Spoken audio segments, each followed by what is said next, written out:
Ingat, Yesus dilahirkan menurut nubuatan Nabi Mika. Lahir di mana?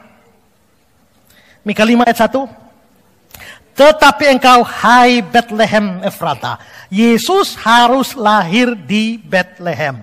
Itu menurut nubuatan Nabi Mika kira-kira 700 tahun sebelum Yesus lahir. 700 sebelum Masehi. Yesus harus lahir di Bethlehem. Kalau Yesus harus lahir di Bethlehem, Maria harus melahirkan di mana? Ya di Bethlehem juga. Masa Yesus lahir di Bethlehem, Maria melahirkan di tempat lain, ya kan? Di Bethlehem. Maria harus melahirkan di Bethlehem. Persoalannya adalah Yusuf dan Maria tidak tinggal di Bethlehem. Tinggal di mana? Di Nazaret. Lukas 2 ayat 39. Ada keterangan di sana. Kembalilah mereka ke kota kediamannya, yaitu kota Nazaret. Yusuf dan Maria tinggal di Nazaret. Menurut nubuatan harus lahir di Bethlehem. Saat itu kehamilan Maria sudah sangat tua. Dan kalau tidak ada aral melintang, beliau akan segera melahirkan Yesus di Nazaret. Kalau sampai Yesus dilahirkan di Nazaret, apa yang terjadi? Nubuatan Mika gagal. Nubuatan Mika gagal. Tapi mungkin sudah siap-siap mau melahirkan di Nazaret. Tiba-tiba datang berita dari Kaisar Agustus. Sensus penduduk. Semua orang harus kembali ke tempat asalnya. Daftar nama di sana. Dan ternyata Yusuf bukan orang asli Nazaret. Kampung halamannya adalah Bethlehem. Lukas 2 ayat 4. Demikian juga Yusuf pergi dari kota Nazaret di Galilea ke Yudea, ke kota Daud yang bernama Bethlehem, karena ia berasal dari keluarga dan keturunan Daud. Jadi Yusuf ini keturunan Daud. Dari Bethlehem. Daud sendiri itu orang Bethlehem.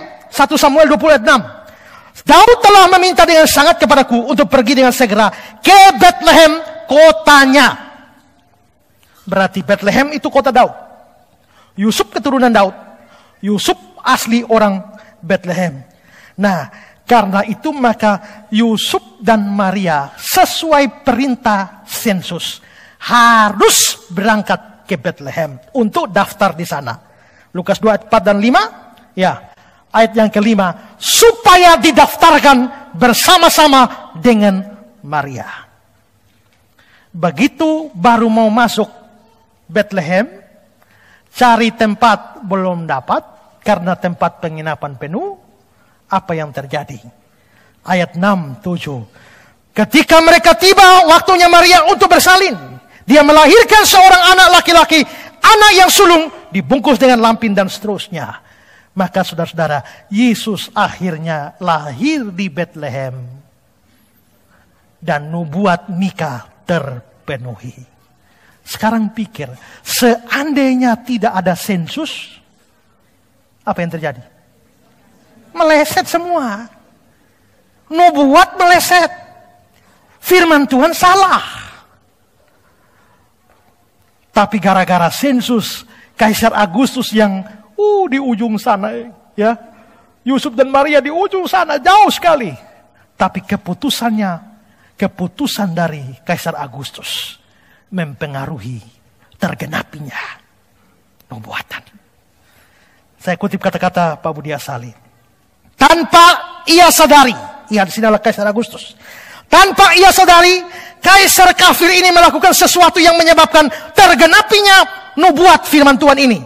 Ini bukan sekedar merupakan suatu kebetulan, tapi Tuhan menguasai dan mengarahkan Kaisar kafir tersebut untuk melaksanakan rencananya. Bandingkan dengan Amsal 21 ayat 1 yang berbunyi, hati raja seperti batang air di tangan Tuhan, dialirkannya kemana ia ingini.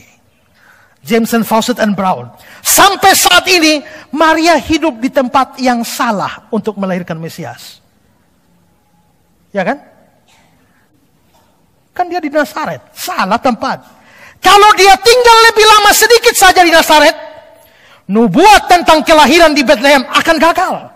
Tapi lihatlah, tanpa rencana atau tujuan dari dirinya, apalagi dari Kaisar Agustus untuk menggenapi nubuat itu, ia dibawa dari Nazaret ke Bethlehem pada saat yang kritis itu.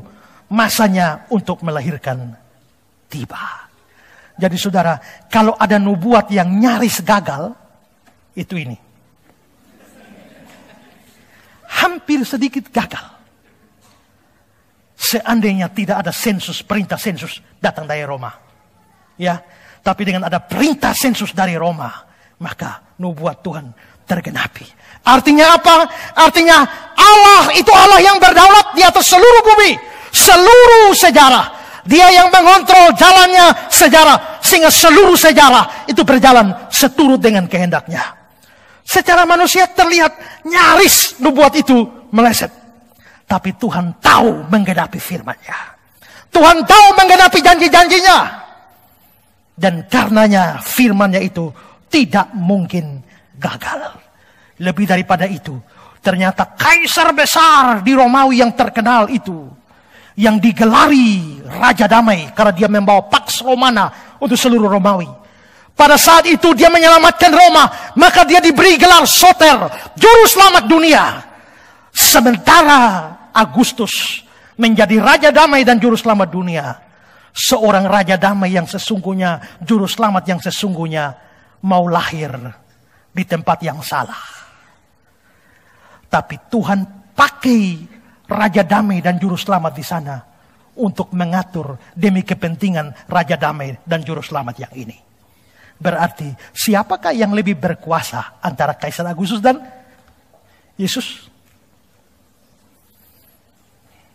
Bolan bilang begini. Dengan sadar Lukas menempatkan di sini sejarah keselamatan dalam rangka sejarah dunia dengan menyebutkan Agustus dalam ayat 1. Dengan demikian serentak Agustus dan Yesus ditempatkan berhadapan dengan masing-masing. Sebab Lukas mau mengemukakan dengan bukunya itu bahwa Yesus adalah juru selamat dunia, bukan Agustus. Yang bahkan Agustus sendiri dibuat menjadi alat dalam tangan Allah. Sebab mau tak mau, ia dipakai dan diikut sertakan dalam kedatangan juru selamat dunia yang sejati. Yang kerajaannya akan menguasai segala kerajaan, negara dari dunia ini, dan oleh kerajaan-kerajaannya, satu-satunya kerajaan yang kekal. Maka saudara, perhatikan. Kalau Allah mau pakai orang kafir, bisa. Dia bisa memakai orang kafir menggenapkan rencana-rencananya. Ya, dia bisa memakai orang kafir demi kebaikan anak-anaknya, demi tergenapi firman-firman-Nya. Ya. Saya pernah cerita, ya, ada ibu yang sangat mengasihi Tuhan, sangat percaya Tuhan. Naik kapal tapi tidak punya makanan. Tiap hari dia hanya tidur di dek, dia lihat ada orang makan di sana. Waktu dia lihat orang-orang makan, dia tidak ada makan, dia cuma berdoa, Tuhan, berilah hamba makanan hari ini yang secukupnya. Besok lagi dia lihat ada orang makan, dia tidak bisa makan. Tuhan, berilah hamba makanan hari ini yang secukupnya. Tiap hari berdoa begitu. Sementara itu ada seorang pemuda yang tidak percaya Tuhan, pemuda ateis, perhatikan ini ibu. Tiap hari berdoa. Mana dapat makan? Tidak dapat makan. Satu kali ini ibu berdoa, ya Tuhan, berilah hamba makanan yang secukupnya. Timbul niat jahat dia kerjain ibu ini.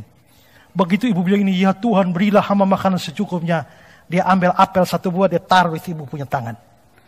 Begitu ibu amin, ternyata ada apel di tangan. Langsung ibu ini, itu pemuda sudah sembunyi di sana.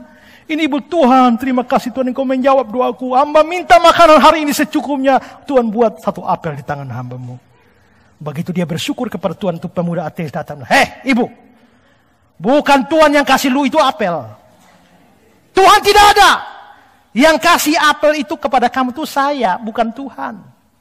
Pada waktu dia bilang begitu, langsung ini ibu bersyukur, oh Tuhan, tadi engkau sudah bikin mujizat, ada apel di tangan hambamu. Sekarang ada mujizat lebih besar lagi.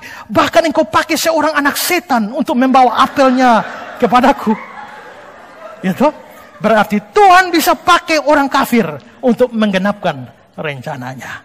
Karena itu Tuhan, firman Tuhan ya dan amin. Jangan pernah takut apapun, percaya firman Tuhan sungguh-sungguh. Jangan pernah ragu. Karena dia yang kelola ini sejarah, dia yang atur ini sejarah. Nyaris kurang berapa hari saja mungkin meleset nubuatan. Tapi Tuhan memang seringkali menolong ketika air di batang hidung. Bukan hanya batang leher lagi, batang leher begini di batang hidung. Ya toh? Nah, sudah di batang hidung pun Tuhan bisa tetap menolong.